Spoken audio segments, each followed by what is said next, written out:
Learn how to add welds to a project using different methods. In this video, let's have a look at adding welds to a project.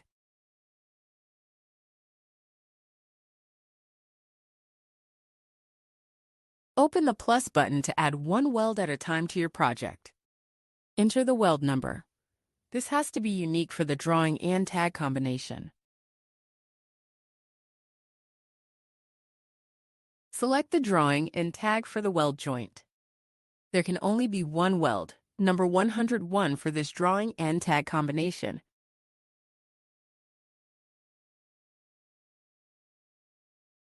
Select the joint type, enter the size, select the category, and if you're using fitters or boilermakers, you can pick the ID here.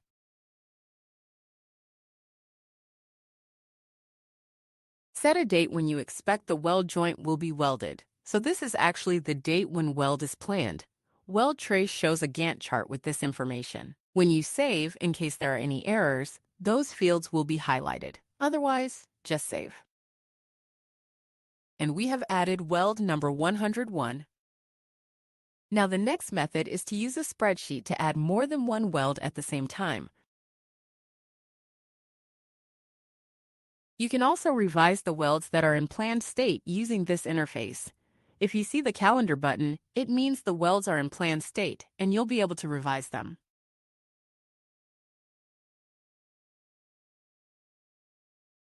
So let's move back to the Add interface. And let's say I want to add 3 welds. When you use the fill handle, the weld numbers get incremented automatically. All the other details are copied down to the other rows. You can also copy the data here from an Excel file, and if you need to adjust the column width, you can do that. And next time you come to this interface, the column width settings will be remembered. Now we have added numbers 1, 0, 2, 3, and 4.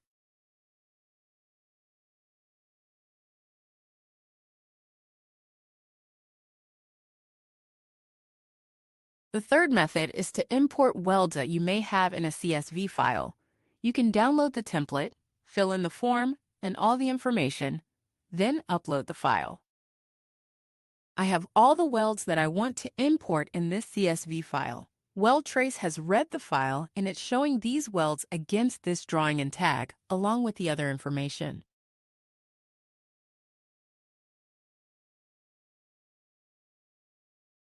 When you click Create, these welds will be created in the project. Now the fourth method is using the weld map. For that, refer to the video that is on weld mapping. You can annotate on a drawing and create weld joints automatically. Previously, we created weld joints using weld mapping for this drawing. All the other welds added through the different interfaces get added to the same drawing, and you can see these 32 welds are in planned state. This article explained how to add welds to a project using various methods in WeldTrace, including manual entry, spreadsheet import, CSV upload, and weld mapping. For more information, refer to related articles on weld management and project setup.